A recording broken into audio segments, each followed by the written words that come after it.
Sa Kisiland. So ito may mga fish pan sila dito, mga tilapia, may mga pulang tilapia. Ayun oh, mayroong malaking tilapia, ano yung tawag diyan? Yung prikan ito yata 'yan, malaki. Oh, wala, nakakatakot. Ang laki niya, nakita nyo guys. Sobrang laki. Ayan guys, oh, puti. Puti siya, puti. Oh, ayan na. Saan na siya? Yun, ang laki, haba. African ito siguro to guys. Nakita nyo guys. Yan ah. Na, nakita nyo. Laki yan ah. Sobrang laki yan. Hindi ko makita. Oh. Dito ako sa kabila. Parang makikita dito yun sa kabila.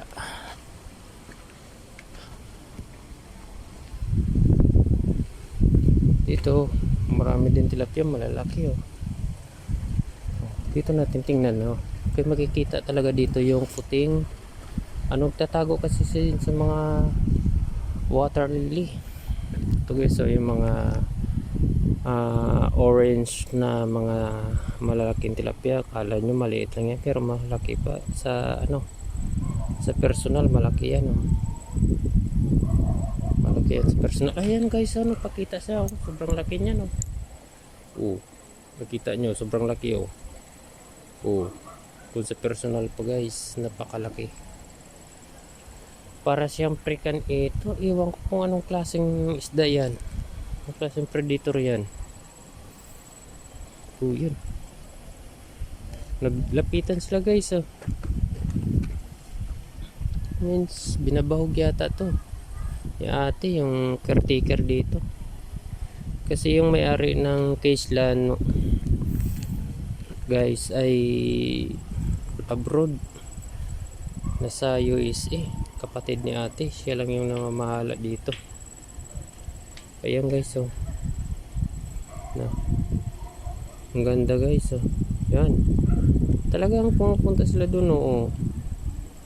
Kasi sanay sila siguro na binabahugan, kaya ganyan oh, nagpunta sila dun. Akala nila bahugan sila. Ayan oh guys oh, pakita ko sa inyo. Sobrang laki guys. Anong klaseng hayop ito sa tubig. Sobrang laki oh. Sa buntot niya pa lang nakakatakot no. Hindi kasi nagpapakita.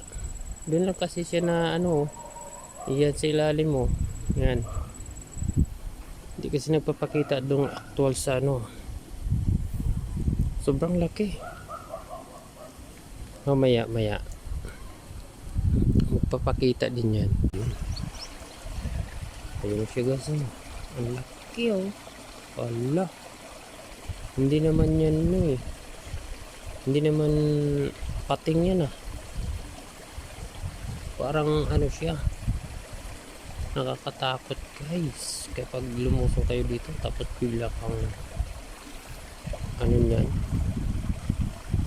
maklapin yan. Hiwang malaki siguro ng hiwa yan, yung balat mo. Ito malaki na nga yan guys. So kung tutusin malaki na yan, pero yan oh, yan oh. Ayun na siya guys, napakita oh. Sobrang laki oh. Wow, sana siya. Yan oh, yan, ulo pa lang eh. Hindi kasi siya nagpapakita talaga,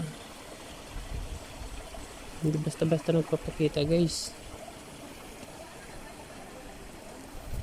Dami ditong mga estudyante, siguro nagkakating classes ito,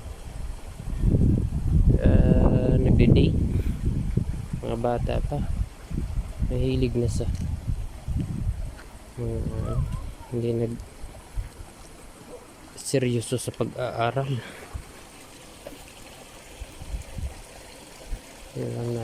Hindi lang natin ipakita sila kasi transparent tayo.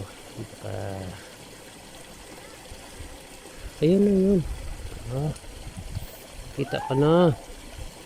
Sige, doon na siya guys oh. Lalabas yan, lalabas. Huwag na sana bumalik. Hi, Ayaw talaga eh. Hindi talaga siya nagpapakita ng ano.